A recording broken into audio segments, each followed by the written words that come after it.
Welcome students. Today we are going to study Live Zoology project for BSc Part 2. In this we will study about invertebrates. MDS university में 7 marks का आपके live zoology project report होती है, जिसमें आपको live animal को उसी के वातावरण नेचुरल हैबिटेट में उसको ऑब्ज़र्व करना है, पढ़ना है और उसके बारे में एक रिपोर्ट बनाकर 7 मार्क्स की आपको सबमिट करनी है along with your class record. इसका उद्देश्य क्या है? इसका उद्देश्य है कि हम उस एनिमल के बारे में जानें, to collect information about the animal.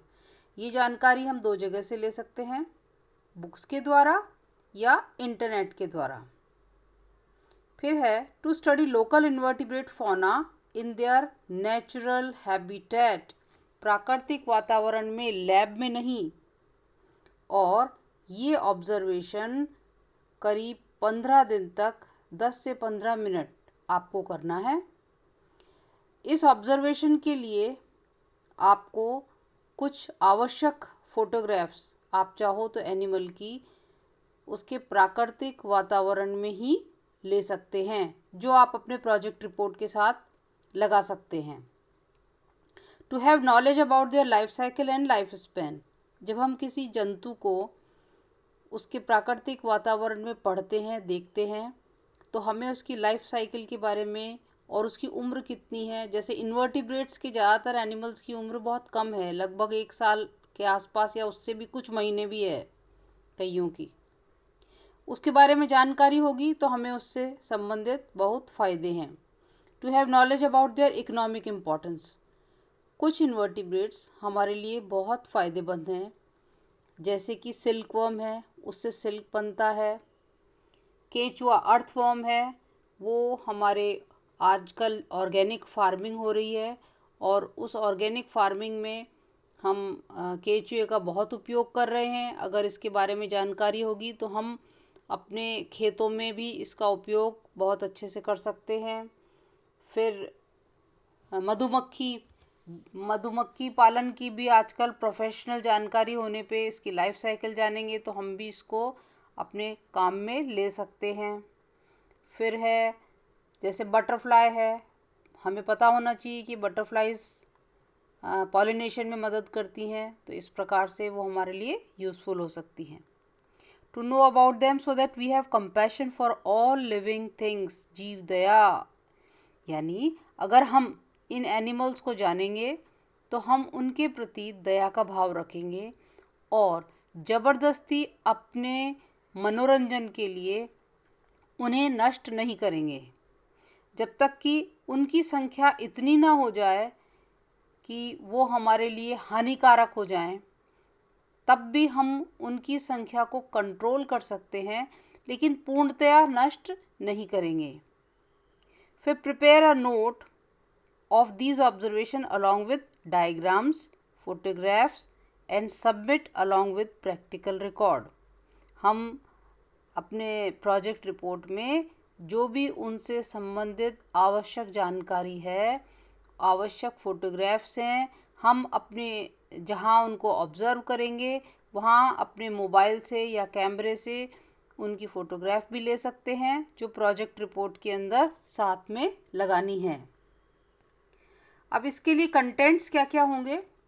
Number 1 zoological name या और कॉमन नेम उस इन्वर्टिब्रेट का। फिर classification, map of study area, जिस एरिया में आपके घर के आसपास अगर आप पढ़ रहे हैं तो आप इंटरनेट से एक मैप ले सकते हैं और अपने हाथ से भी बना सकते हैं। और जो स्टडी एरिया है उसको लाल रंग से मार्क करके आप उस मैप को प्रोजेक्ट के साथ में लगाएंगे। ऑब्जर्वेशंस, कौन कौन सी मुख्य ऑब्जर्वेशंस हैं जो आपको करनी है उस इन्वर्टिब्रेट से संबंधित? एक तो लोकोमोशन, नंबर 1 कि वो किस प्रकार से चलता है।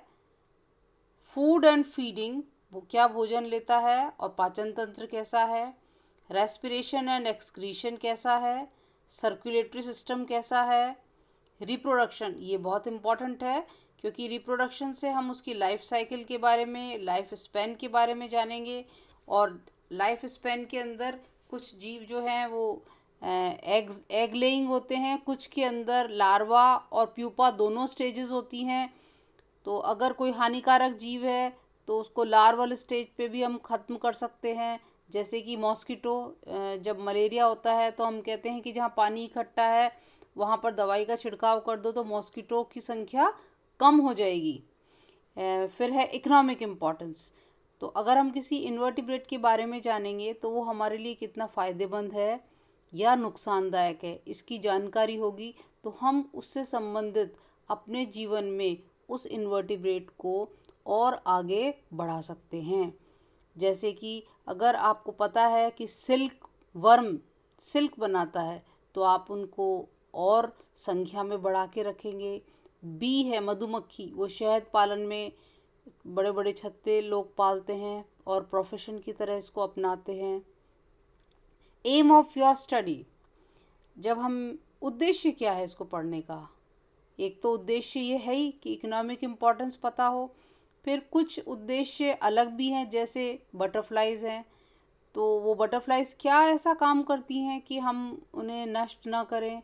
जैसे बटरफ्लाइज पॉलिनेशन में मदद करती हैं, और पॉलिनेशन में क्या होगा, जब पॉलिनेशन होगा तभी फल बनेगा और फल के बाद बीज बनता है।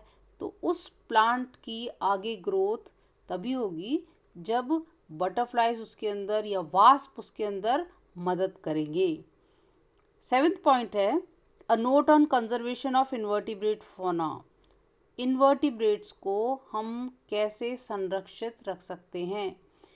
अगर हमारी लाइफ साइकिल की चेन में कोई भी एक चेन के अंदर अगर कमी या ज़्यादा हो जाती है तो वो हमारे ऊपर असर डालती है। इसलिए चेन ऑफ स्टडी को सही रखने के लिए हमें अपने साथ जो जीव रहते हैं उनका संरक्षण भी जरूरी है। जैसे हमने कहा था, एक उदाहरण के रूप में समझाते हैं कि अगर हमें हनी बी मिला है तो हमें उसके इम्पॉर्टेंट डायग्राम्स हमारे को प्रोजेक्ट रिपोर्ट में बनाने हैं। जैसे इस प्रकार से हनी बी कितने प्रकार की हैं उनके चित्र बनाने हैं, या उनके सिस्टम से संबंधित।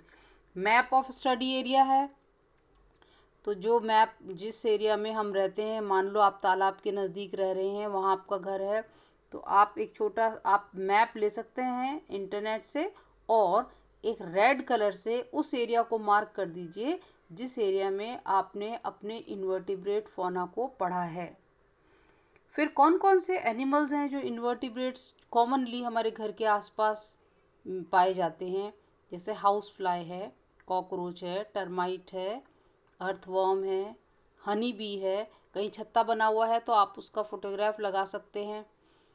लोकस्ट है, स्कॉर्पियन है, मच्छर, अभी एनोफ्लीज मच्छर जो मलेरिया फैलाते हैं, आप कोई पानी भरा हुआ है वहाँ उस मच्छर ने अंडे दिए हैं, आप उसकी फ़ोटोग्राफ खींच के लगा सकते हैं।